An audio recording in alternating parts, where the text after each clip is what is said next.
গঙ্গা ভাঙন তথা বন্যা প্রতি বছরের সমস্যা মালদহ জেলার। প্রতি বছর জেলার গঙ্গা তীরবর্তী প্রায় 4টি ব্লকের লক্ষাধিক মানুষ সমস্যার সম্মুখীন হয়ে থাকেন। বর্ষার মরশুম শুরু হতেই আতঙ্ক সৃষ্টি হয় গঙ্গা তীরবর্তী এলাকায়। বাড়িঘর হারা হয়ে থাকে বহু পরিবার। প্রতি বছর ভাঙন ও বন্যা হলে এবারের বাজেটে বঞ্চিত ভাঙন বিধ্বস্ত মালদহ। ভাঙন ও বন্যা রুখতে পশ্চিমবঙ্গের মালদহ জেলার জন্য কোনো অর্থ বরাদ্দ করল না কেন্দ্রীয় সরকার।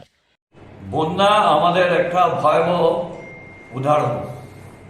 অনেক ধ্বংস হয়, অর্থনৈতিকভাবে আমরা অনেক হারিয়ে যাই, আমাদের অনেক জায়গা চলে গেছে। কেন্দ্রীয় সরকার বাজেটে পশ্চিমবাংলাকে বঞ্চিত করা হচ্ছে। কেন পশ্চিমবাংলা বন্যার, এটা তো ন্যাচারাল ক্যালামিটি, সেখানে দেওয়া হয় না। পর্যটনের ক্ষেত্রে আমি যখন পর্যটন মন্ত্রী ছিলাম তখন দুটো জায়গা আদিনা এবং গৌড়ে লাইট অ্যান্ড সাউন্ড তার উন্নতি করেছে। যেই আমি চলে গেলাম ওরকমই নষ্ট হচ্ছে, চুরি চামড়ি করেছে, সেখানে কিছু হচ্ছে না। আর্থিক সাহায্য পৌরসভাগুলোকেও সেইভাবে দেওয়া হয় না।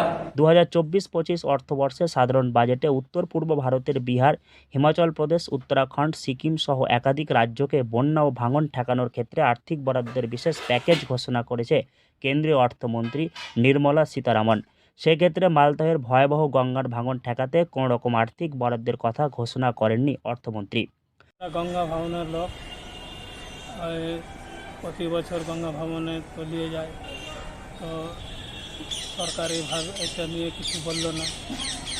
তো এটা নিয়ে খুব সমস্যা, তলিয়ে যায়। এটা নিয়ে কোনো সরকার ভাবলো না, দেখলো না। আপনারা কি আতঙ্কিত গঙ্গা ভাঙন? আতঙ্কিত, গঙ্গা ভাঙনের আতঙ্কিত। অথচ মালদহের এই গঙ্গা নদীর এক প্রান্তে রয়েছে ঝাড়খণ্ড, অপর প্রান্তে রয়েছে বিহার। সেসব রাজ্যে ভাঙন ও বন্যার প্রতিরোধের ক্ষেত্রে আর্থিক সহযোগিতা পেলেও বাদ গেল পশ্চিমবঙ্গের মালদহ জেলা। এদিন বাজেট পেশ হওয়ার পরেই কেন্দ্রীয় সরকারের এমন দ্বিচারিতার মনোভাবকে ঘিরেই বিভিন্ন রাজনৈতিক মহল থেকে শুরু করে ভাঙন প্রতিরোধ এলাকার বাসিন্দাদের মধ্যে চরম অসন্তোষ তৈরি হয়েছে।